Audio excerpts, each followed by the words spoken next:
জয় গুরু দাদা ও মায়েরা, আজকে আপনাদের বলবো শ্রী ঠাকুরের প্রতি টান থাকলে আমরা কিভাবে জীবনে উন্নতি করতে পারি। যতীনদা আগ্রহ ভরে প্রশ্ন করলেন, কি করলে ইষ্টের প্রতি মানুষের টানটা তাড়াতাড়ি বেড়ে ওঠে। শ্রী ঠাকুর, কিছু না, অত্যন্ত সোজা ব্যাপার। বলতে হয়, ঠাকুর তোমা বই আমি জানি না, আর যা কিছু করতে হয় তার জন্য তাকে দিতে থুতে হয়, তিনি যাতে খুশি হন সেই সব কাজ করতে হয়। যা তিনি পছন্দ করেন না তেমন্তর চলনের ধার কাজ দিয়েও যেতে নেই। এইসব করতে করতে টান বেড়ে ওঠে। দেখেন না, পরের মেয়েগুলি স্বামীর ঘর করতে এসে কেমন হয়। বিয়ের পর বাপের বাড়ি থেকে শ্বশুর বাড়ি যাওয়ার সময় কাঁদতে কাঁদতে যায়, ভাবে কোথায় কোন অবস্থার মধ্যে গিয়ে পড়বে। তার তো কোনো নিশ্চয়তা নেই, ভয় ভাবনার অন্ত থাকে না। কিছুদিন যেতে না যেতে স্বামীর ঘর তার আপন জায়গা হয়ে ওঠে। তখন বাপের বাড়ি এসে আবার বেশি দিন থাকতে চায় না, বলে ওখানে না থাকলে শ্বশুর শাশুড়ি সেবা যত্ন হয় না, আমি আর বেশি দিন থাকবো না, তাড়াতাড়ি চলে যাব। বাপের বাড়ি আরাম বিরাম ফেলে এই যে শ্বশুর বাড়ি ছুটে যেতে চায়। কেন চায়?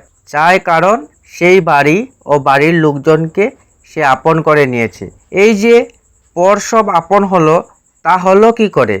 এর পেছনের ইতিহাস হলো, স্বামীকে ও স্বামীর আপনজনকে নিজের বলে স্বীকার করে নিয়েছে। শুধু স্বীকার করে নিয়ে যদি থাকতো তাহলে কিন্তু হতো না। আপন বলে ভাবলে যা যা করে, দিনের পর দিন অজস্র রকমে তা করেছে। এই ভাবা বলা করার ভিতর দিয়ে অজ্ঞাতসারে মমতার শিকড় মোটা ও লম্বা হয়ে গেছে। শ্বশুরবাড়ি হয়তো রাজশাহীর কোনো গ্রামে। বাপের বাড়িতে বসে একটা খবরের কাগজে হেডলাইনে যদি দেখে রাজশাহীতে ভীষণ অগ্নিকাণ্ড, অমনি বুকের মধ্যে টিপটিপ করতে থাকে। ভয়ে ভয়ে কাগজখানা হাতে নেয়, ভাবে কি খবর দেখে যেন। যখন দেখে রাজশাহী শহরে অগ্নিকাণ্ড, তার শ্বশুরবাড়ির গ্রামে কিছু হয়নি, তখন স্বস্তির নিঃশ্বাস ফেলে বাঁচে। এই যে মমতার বিস্তার, সে কিন্তু সম্ভব হয় স্বামী ভক্তিকে সূত্র করে। ইষ্টের প্রতি টান বা ভক্তি হলেও কিন্তু তা প্রসার লাভ করতে থাকে। ইষ্টের সঙ্গে জড়িত যারা, তাদের সকলে উপরে গিয়েই টান পড়ে। আমাকে ভালোবাসেন, বড় বউকে ভালোবাসেন না, বড় খোকাকে ভালোবাসেন না, এ হতে পারে না। আমাকে ভালোবাসলে আমার কুত্তেটাকেও আপনার ভালোবাসতে ইচ্ছা করবে। কিন্তু এই ভালোবাসার বিস্তার যতই হোক না কেন, তার মূলে থাকে নিষ্ঠা। আমার যথাসর্বস্ব যিনি, তাকে ছাপিয়ে কিন্তু কেউ নয়, কিছু নয়। কার সঙ্গে আমার ভাবসাব কতখানি হবে, তার মাপকাঠি কিন্তু হলো আমার বাঞ্ছিতের সঙ্গে তার সম্পর্কটা কীরকম। যে আমাকে ভালোবাসে, আমার জন্য ঢের করে, যাকে পেলে আমি খুশি হই, তেমন কেউ যদি রাগ করে, আপনার কান মলেও দেয়, তাহলেও আপনি তার সঙ্গে সম্পর্ক ত্যাগ করতে চাইবেন না।